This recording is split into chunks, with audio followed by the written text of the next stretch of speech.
His name is Bond, James Bond. Spy, adventurer, sex symbol, and license to kill. But was Ian Fleming's fictional 007 in fact a reality? Was James Bond this man? Popov, Dusko Popov.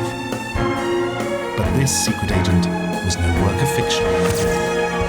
Dusko Popov was a real spy who played out a deadly game as a double agent in World War II. He was critical to the success of D-Day.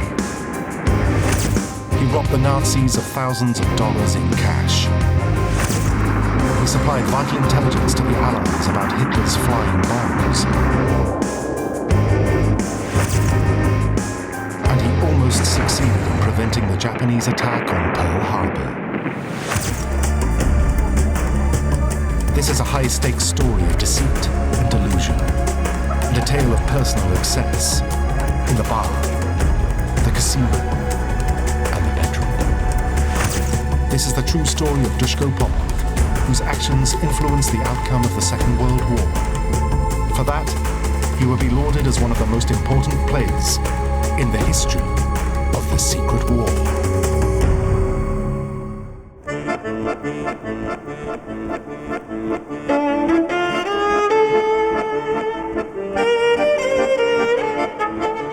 Dusko Popov grew up in one of Europe's most beautiful cities, Dubrovnik, in Croatia, then part of Yugoslavia.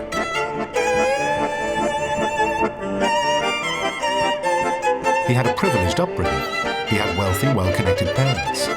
Dusko wanted for nothing and was a popular boy, having many friends and great self-confidence. His rich father insisted Dusko attend the finest European schools. Dusko's family wanted Dusko to have a good education. They sent him to the local schools in Dubrovnik, but soon he was sent to English boarding school, and then to Lycée Hoche in Paris, where he took his baccalaureate. After leaving school, his passions were fast cars and fast women.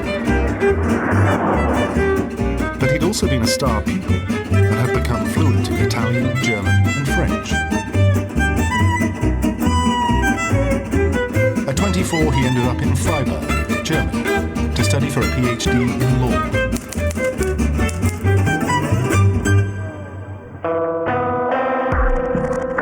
It was here that he met a young man from Hamburg, Johann Jebsen.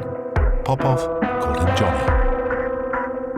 Johnny was a similarly aristocratic, similarly well-connected, similarly wealthy German come Dane. I think he was half Danish, half German. And they became very close friends. It was the beginning of a friendship that would lead them both down roads they could never have dreamed of.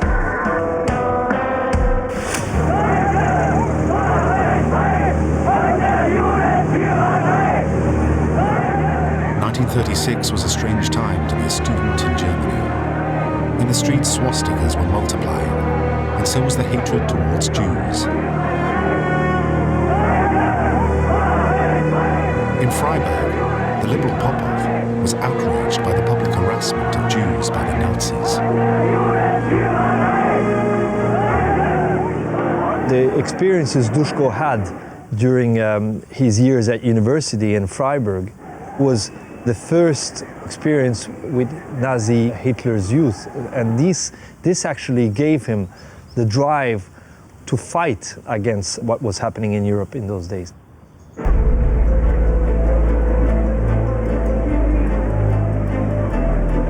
Popov and Jebsen often defied Nazi rules and drank coffee in Jewish-owned cafes. But the day after he obtained his PhD, he was betrayed and arrested by the Gestapo. Jebsen alerted Dusko's father, who made use of his contacts in the Yugoslav government. When he was arrested and rescued, thanks to his guardian angel, Johnny Jebsen, he was then, I think at that point, he understood how serious this was going to be. The Nazis released Popov, but he was ordered to leave Germany. He got out just in time. Am 1. September 1939 erklärt der Führer im Reichstag: Polen hat heute Nacht zum ersten Mal auf unserem eigenen Territorium auch mit bereits regulären Soldaten geschossen. Seit 5:45 Uhr wird jetzt zurückgeschossen.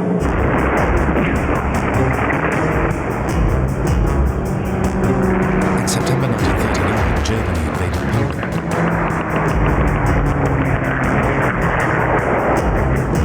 Two days later, Britain declared war on Germany. If Hitler was to confront Britain, he would need information about this new enemy.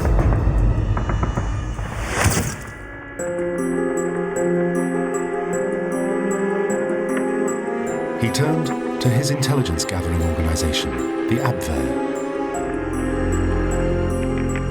They already had a small network of secret agents in Europe, but they needed more and began a recruitment drive. It would lead them to Dusko Popov.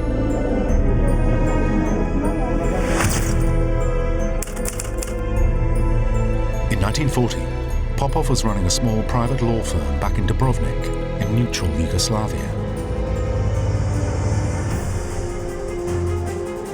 On the 4th of February, he received a telegram from his old friend Johnny Jebsen, asking if they could meet urgently in Belgrade.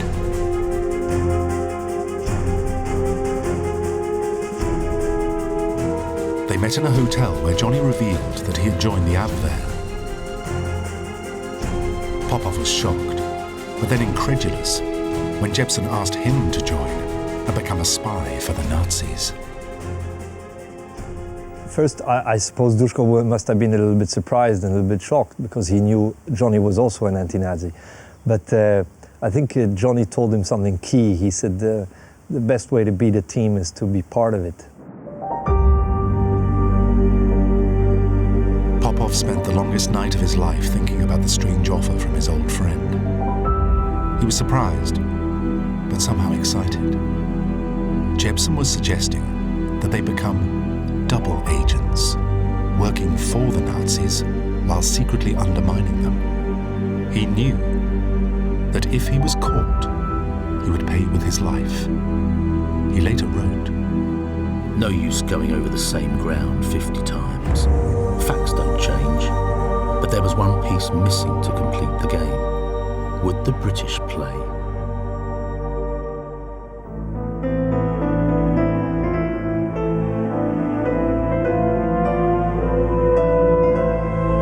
So the next morning, he went to the British Embassy in Belgrade and offered them his services. They sent him to the British Passport Office, which was in reality the headquarters for British military intelligence, MI6.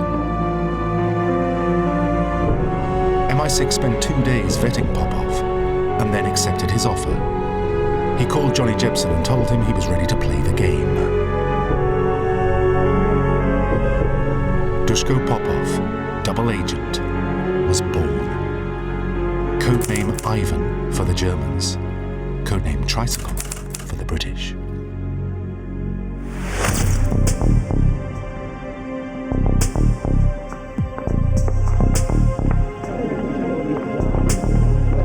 At his first meeting with the Abwehr, Popov lied that he had friends in high places in England. They provided him with a cover story. He was to head up an import-export business between Yugoslavia and England. The Abwehr made Johnny Jebsen his handler. He supplied Popov with lengthy questionnaires concerning British military strength and morale. Popov gave them to MI6 for completion and then handed them back to the Abwehr. He was just getting on with his life, going here, there and everywhere and reporting both to the Abwehr and to the Allies. And he was being driven around by a long-standing family retainer called Bozidar. The family driver, Bozidar, had volunteered to be Popov's driver. Popov was amazed. Bozidar's laziness was legendary, and he was right to be suspicious. Popov's old friend and Abwehr handler Johnny Jebsen discovered that the Abwehr had recruited Bozidar to spy on Popov and might soon discover his links to MI6. Dusko Popov was left with no choice.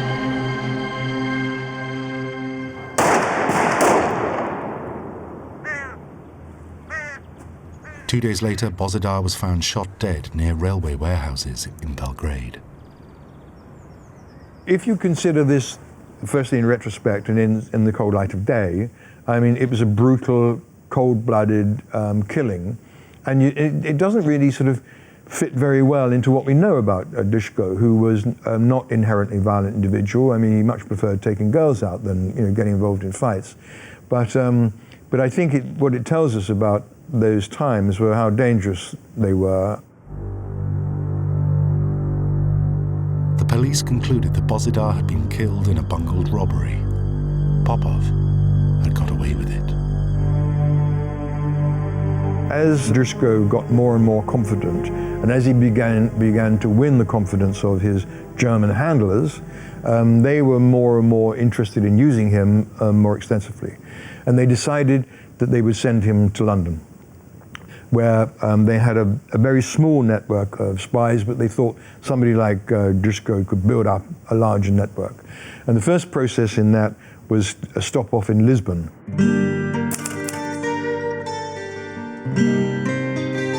Lisbon was the espionage capital of Europe during the war. It was a spy nest. The city was swarming with suspicious characters, deserters, conscientious objectors, refugees, and adventurers, all rubbing shoulders. Bars, cafes, and restaurants were infested with agents of all backgrounds and origins.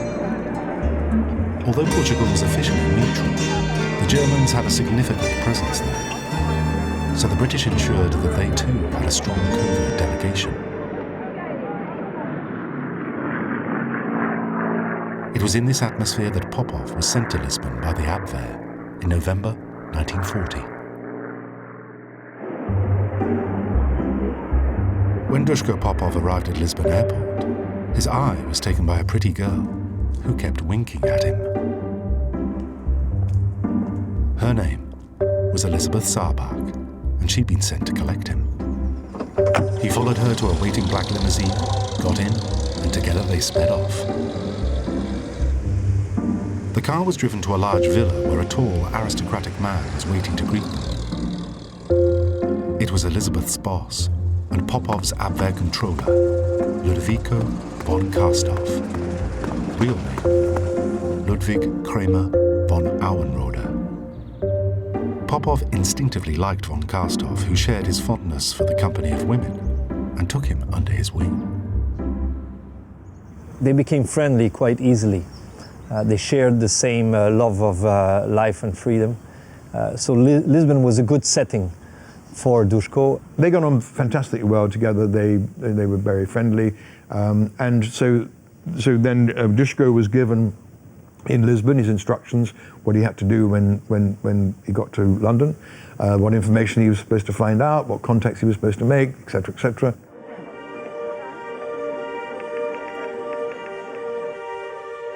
But as soon as he had the chance, Dusko Popov made sure he registered with the British Passport Office, which, as in Belgrade, was the cover operation for British military intelligence, MI6. Neutral Portugal and neighbouring Spain were also safe places to meet his old friend Johnny Jebsen, whose job was to keep him informed of German progress in the war. He told Popov how the German people resented living hand to mouth while factories churned out thousands of planes and tanks, about disloyalty within the Abwehr ranks, and he revealed news of a new technology German scientists called the microdot. Popov would come to be familiar with the microdot, but in the meantime simply passed the information straight to MI6. They were able to share secrets, pass on the information that they were giving to the British, to the Germans, plan things ahead. Popov was busy building his cover as a businessman representing import-export interests in Yugoslavia when the Abwehr delivered airline tickets tickets to his hotel. His flight left Lisbon on the 20th of December 1940 for London.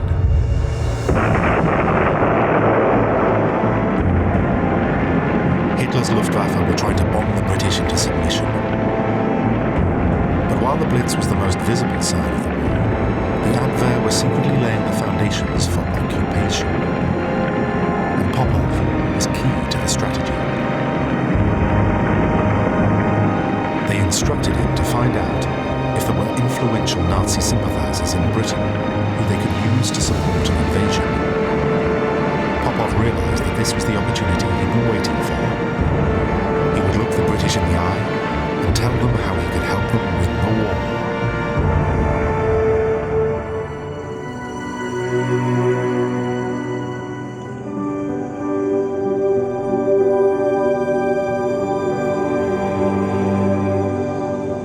As he was driven into the capital on the 20th of December 1940, Popov was confronted for the first time with the horrors of war.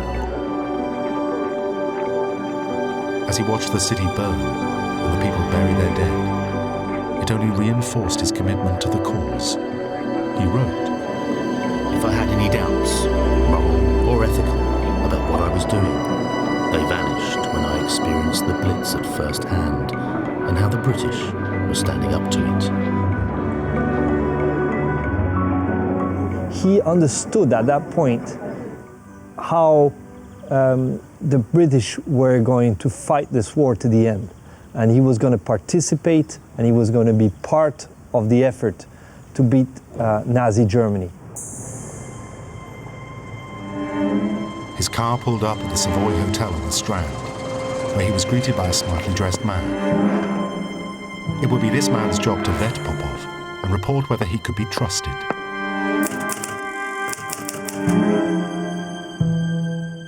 He was met by a marvelous individual called T.A.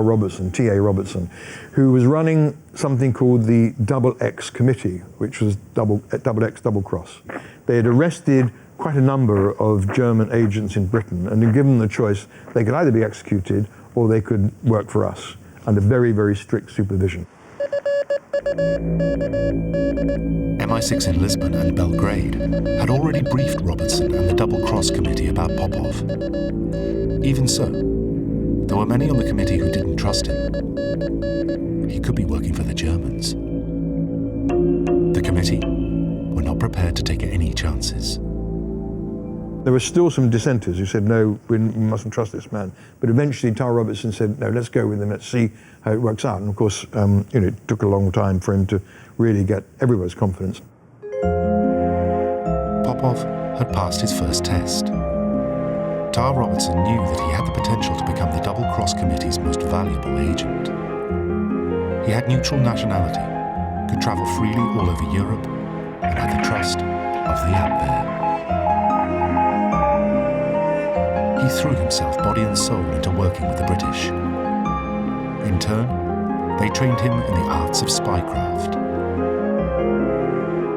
such as the use of invisible ink, tips and tricks on breaking and entering, and the use of evasion techniques to avoid being followed. It's comical in a way because it is long before we had the kind of technology that made all those things much simpler. But there they were writing letters in invisible ink. But it worked. It worked for the time. He had to absorb enormous amounts of information and equally enormous amounts of disinformation. His job would be to provide the Germans with bogus intelligence about British military strength and planning.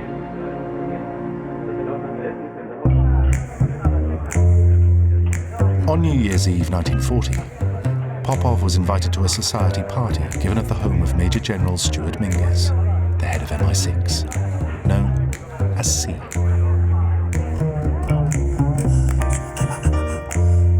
There, he was introduced to the cabaret artist, Friedel Gardner.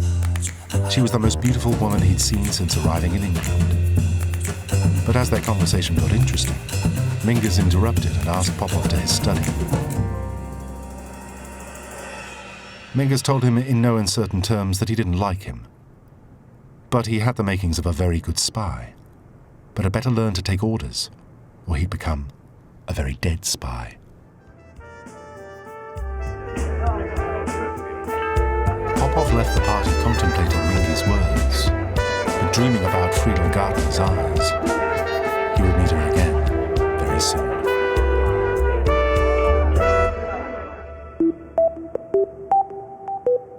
Popov was almost ready to return to Portugal.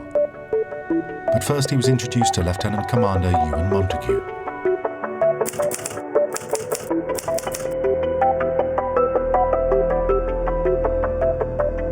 It was his job to assemble a cover story that would convince the Germans that Popov had used his time in England well. Montague made sure Popov met several military officers and high-ranking civil servants that would show the Abwehr he was plugged into the highest quality sources.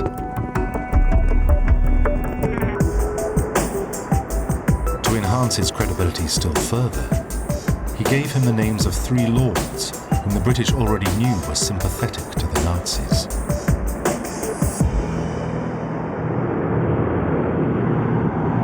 Then on the 2nd of January 1941, he boarded a KLM flight back to Lisbon. It was the beginning of the deadliest of spy games.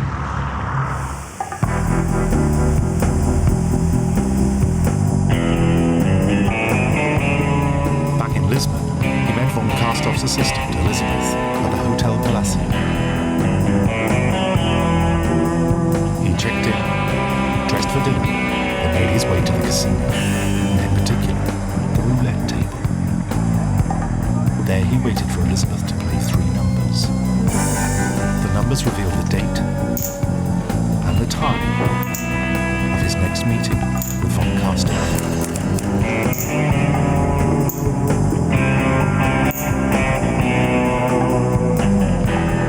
At that meeting, von Karstov questioned Popov thoroughly about his trip to England. He told him about his high-level political contacts and began supplying false information such as bogus details of a new RAF attack aircraft called the Beaufighter. He was given this information, which he was ostensibly collected in his role as a spy for the Abwehr, went back to Lisbon, handed all this stuff over to von Karstov, his controller, who was delighted. Von Karstov sent it up to Berlin. They were thrilled, got all this information, and then that was the pattern. Popov worked the Lisbon-London route immaculately for 2 months. The Abwehr were keen to know as much as possible about the Beaufighter. Equally, he was able to pass to them more and more fake intelligence, such as the incorrect location of British minefields.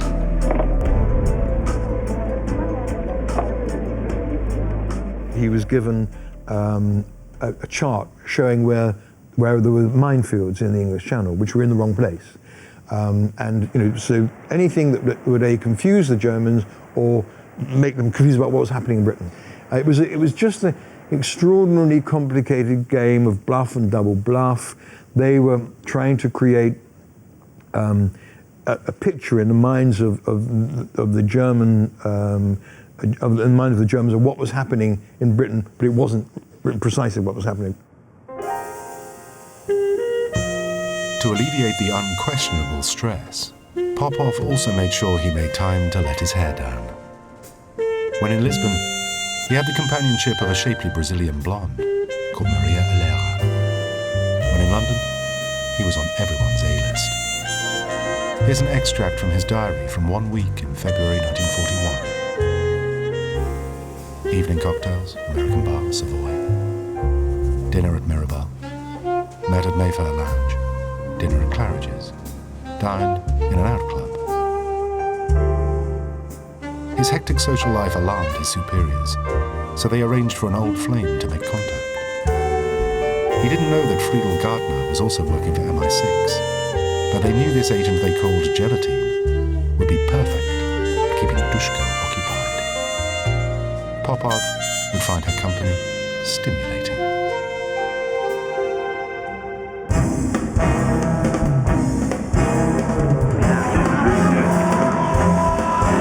As he got used to the London-Lisbon routine, the casino of the Hotel Palacio became his headquarters.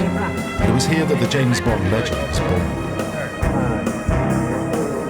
A British agent, ordered to keep an eye on Popov, witnessed much of his behaviour at the casino bar and at the baccarat. The agent was Ian Fleming.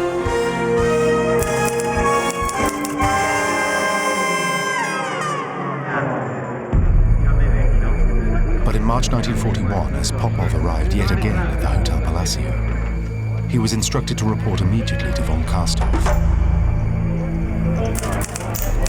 Had he been discovered? He arrived at von Kastov's villa and was standing looking out through the French windows, and von Kastov entered the room silently and said to him, don't move, don't turn around. And he thought, this is it, I'm done. And he leaned up and into his pocket to take his gun out, and he saw in the reflection of the French windows that von Kastov was standing behind him with a pet monkey on his shoulder. Popov hadn't been rumbled after all. But von Kastov gave him some terrible news. Neutral Yugoslavia had been bombed and then invaded by Germany. Rechts und links der Straßen die Trümmer einer geschlagenen Armee.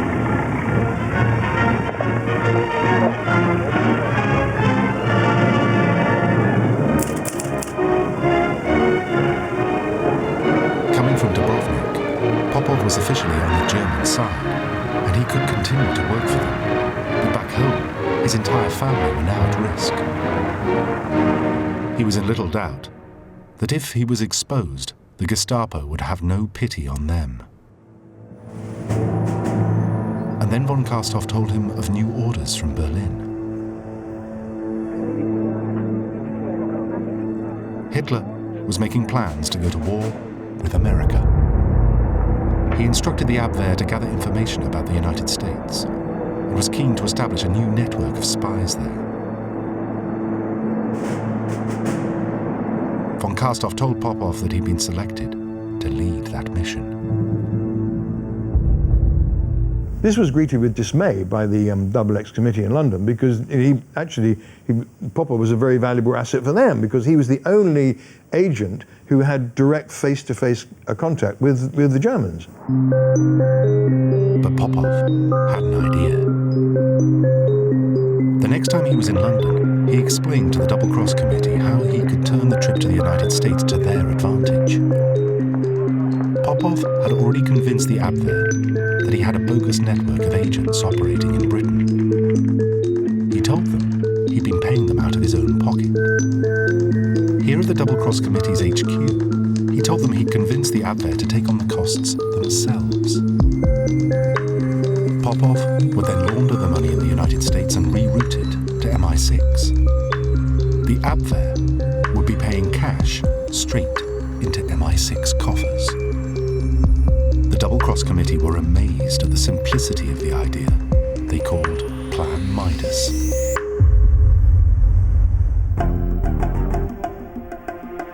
Popov returned to Lisbon to sell the idea to von Kastov.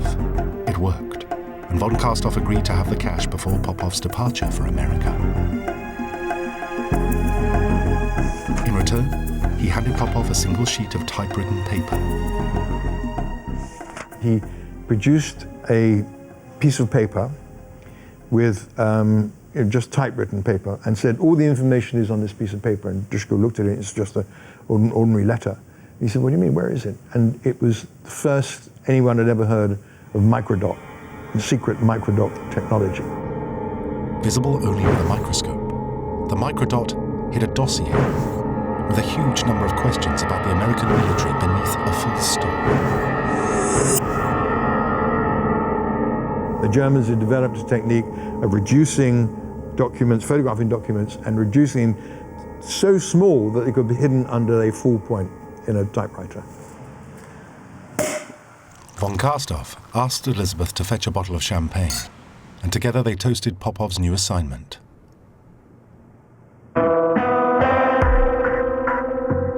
Before leaving for the USA, Popov contacted his old friend Johnny Jebsen one last time. Jebsen told him something intriguing.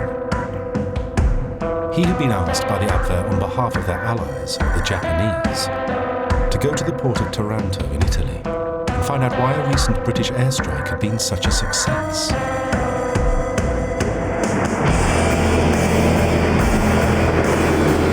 turned out that this was the first ever attack launched entirely from aircraft carriers. Popov was puzzled. He wondered why the Japanese were so interested in an operation launched in this way. He took another look at his United States mission questionnaire. It requested detailed information about a US naval base in the Pacific Ocean called Pearl Harbor. Why would the Japanese want to know about the base? And why would they want to know about attacks from aircraft carriers? Popov put two and two together and realized the Japanese were planning to attack Pearl Harbor.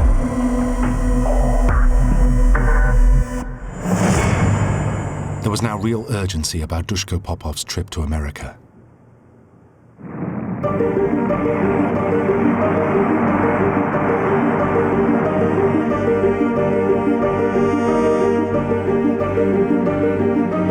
On the 10th of August 1941, he took the equivalent of $40,000 from von Castor for Plan Midas and boarded a plane for the USA.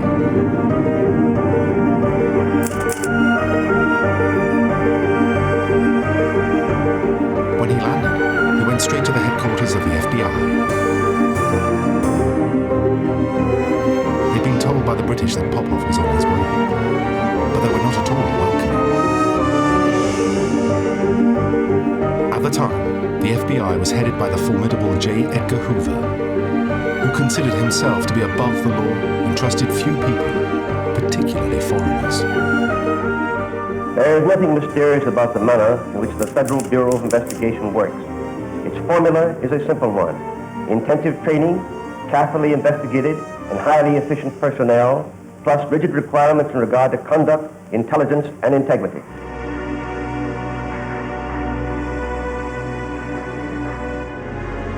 Hoover believed that being a double agent made Popov doubly untrustworthy. He had no intention of granting Popov an audience, and instead sent a team of agents to question him. The agents were fascinated by the microdot technology, but not at all by Pearl Harbor. Popov was treated with mistrust and ordered to leave. From then on, he was followed and watched everywhere he went. It went on for weeks. It was an impossible position for Popov. He couldn't warn the FBI about Pearl Harbor, nor could he conduct his fake spying activities on behalf of the Abwehr.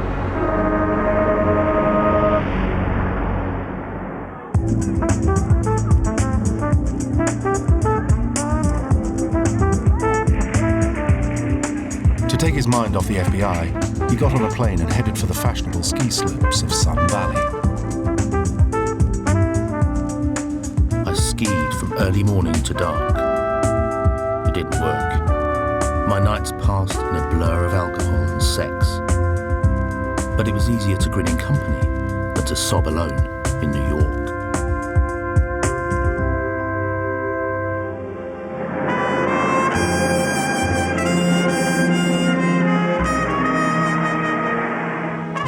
But he knew he couldn't drown his sorrows forever. He headed back to New York City, and it was there that he bumped into an old friend at a party. A Hollywood star he'd befriended before the war in Paris, Simone. He resurrected their pre-war relationship, and they began a passionate affair. He and Simone were seen at all the big New York parties. And since Popov was running out of money, here was someone who could fund his champagne lifestyle.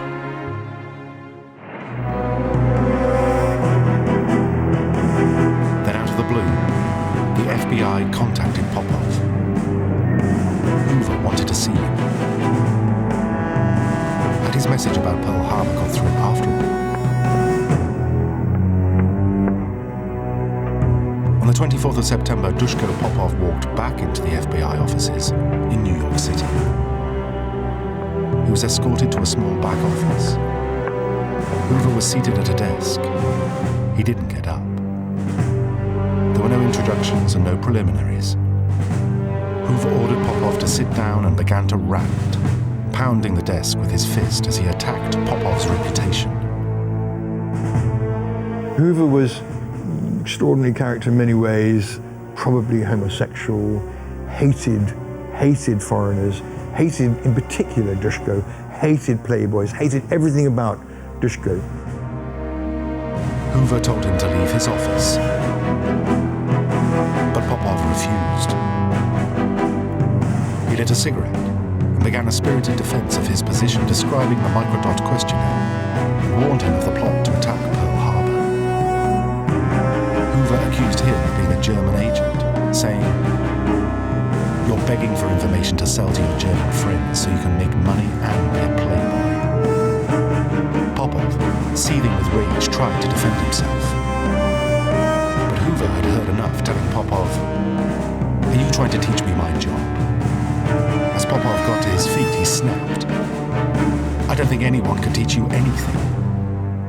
He stormed out of the office and slammed the door. I walked away from the FBI building with a knot in my stomach. Hoover acted as though it were his divine right to fabricate whatever tale he pleased.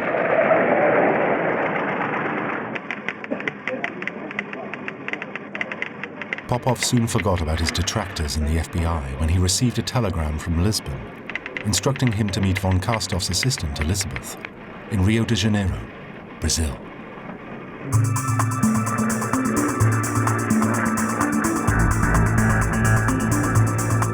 Popov flew to Rio at the end of October and began many days of meetings with Elizabeth and Abwehr agents. They weren't concerned that Popov had made no contact with his German handlers in Lisbon and no progress on the Pearl Harbor questionnaire. They simply gave him new instructions and a new questionnaire, hidden beneath a microdot. His mission? To investigate why the Americans were so keen to find sources of uranium ore in South America. He had no idea that both the Americans and Germans were in a race to produce nuclear weapons.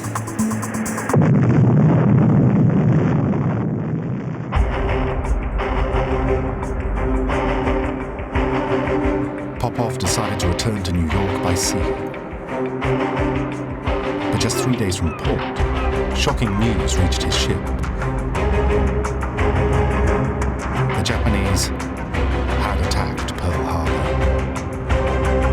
Japan is almost 4,000 miles from Hawaii, so the 353 Japanese aircraft that launched the surprise attack flew from aircraft carriers.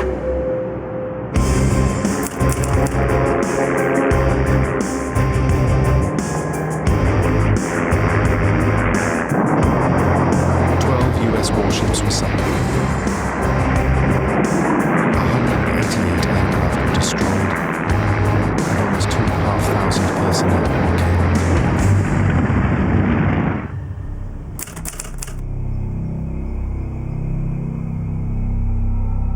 But Popov would have even more to worry about. In Bletchley Park, England, British intelligence had cracked the top-secret code the Germans were using to communicate.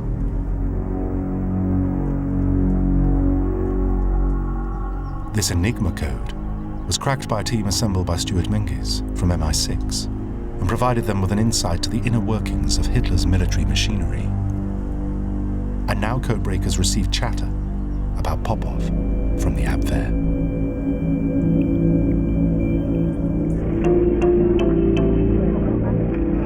Popov hadn't been in contact since the meeting in Rio weeks ago, and now they'd grown suspicious. They were questioning his loyalty. But the British couldn't alert Popov for risk of revealing their code-breaking operation. So they allowed him to return to Portugal and face the music. When he returned to Lisbon, he was surprised to find that von Karstov had been joined by another Abwehr controller. Together they questioned him on his mission. Why hadn't he carried out any of the tasks they'd requested? But he kept supremely calm, telling them all manner of stories to explain his inactivity in the United States. Had the Germans believed him?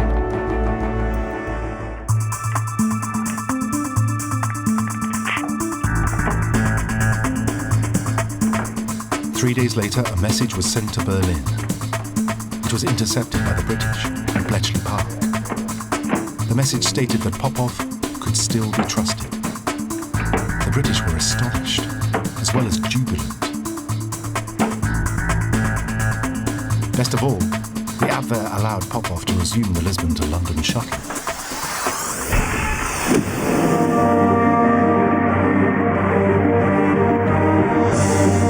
He'd not been back for 2 years, but London was a vastly different place to the one he'd known in the winter of 1940. Despite the battering the city had endured at the hands of the Luftwaffe, Londoners were cheerful and optimistic. The tide of the war was turning.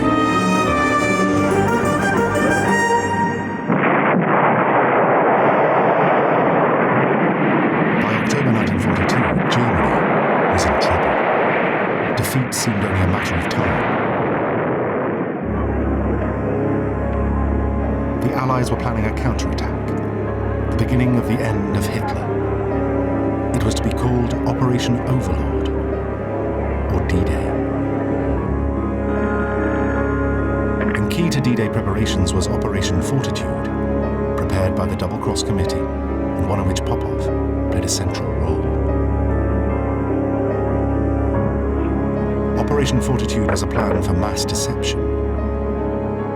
The Allies didn't want Hitler to know that the invasion would take place on the Normandy beaches. So they built hundreds of decoy tanks and aircraft.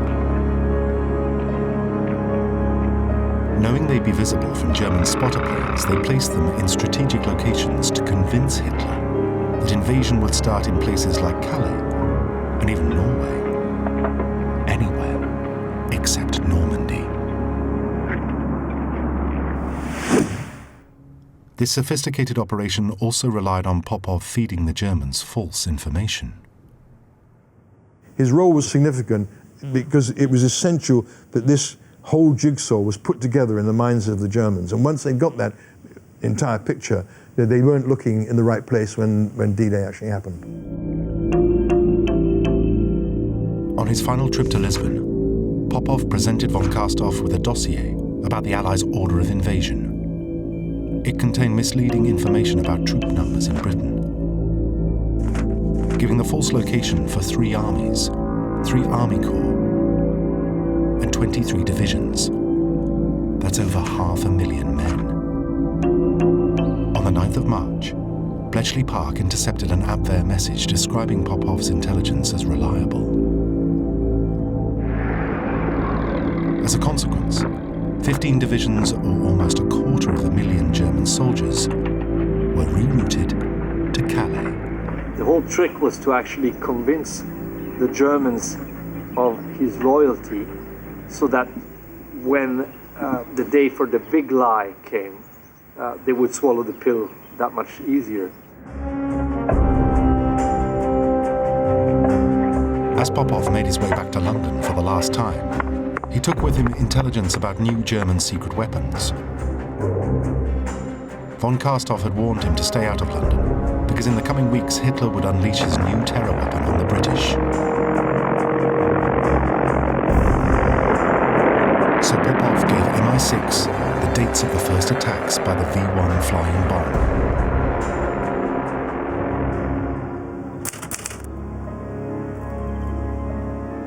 But then with Operation Overlord just 5 weeks away, some disturbing news reached Bletchley Park. Popov's friend Johnny Jebsen had been kidnapped in Lisbon by the Gestapo, who were investigating his finances. The Double Cross Committee were concerned that Jebsen might blow Popov's cover and jeopardize the deception plan for the Normandy landings. But it was too late to postpone D-Day.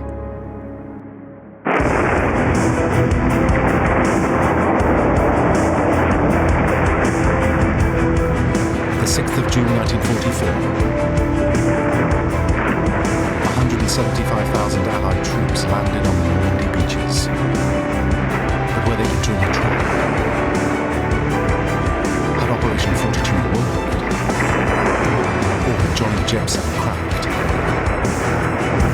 Though he'd been tortured by the Gestapo, Jepson hadn't uttered a word about his true identity or Popov's. D-Day was the beginning of the end for the Nazis.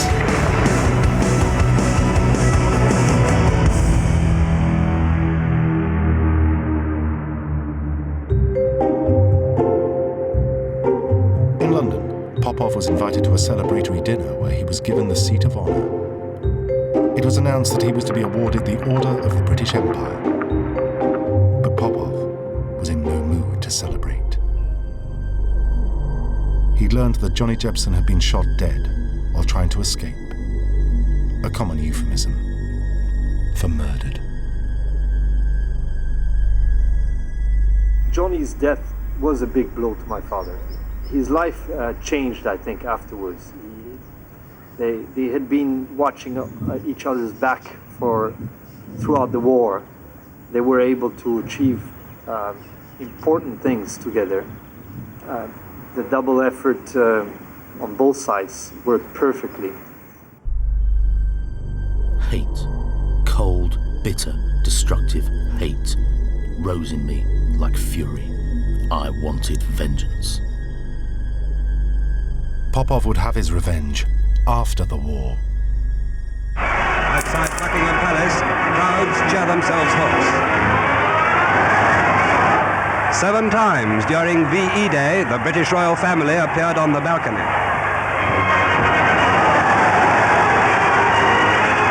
And the people below were the people of Britain, a people who for 5.5 long years had suffered under the bombs and guns of Nazi Germany.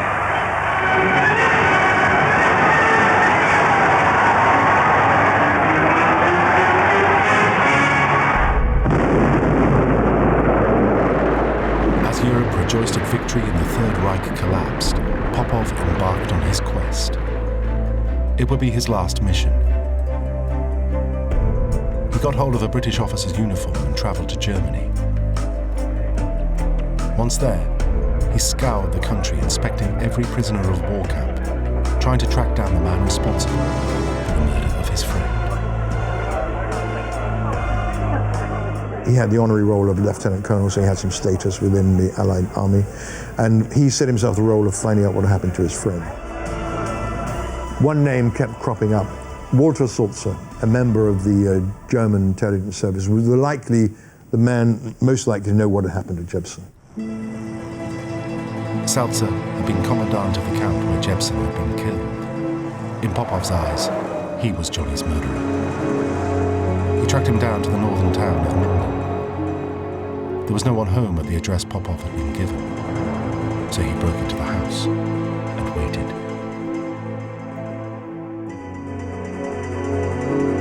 When Sulzer came through the front door, Popov confronted him. He took him to nearby woods and forced the barrel of his pistol deep into his mouth. Could Popov kill again?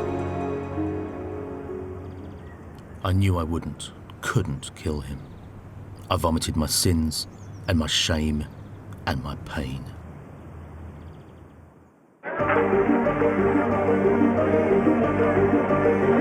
Dusko Popov started the war a wealthy playboy, incorrigible womanizer, and dedicated gambler.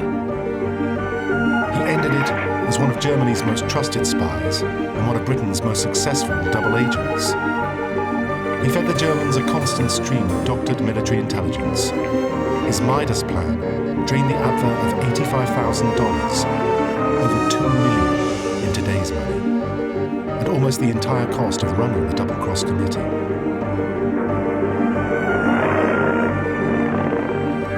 Popov's warning about Pearl Harbor may have fallen on deaf ears, but his deception skills were important to the success of D-Day.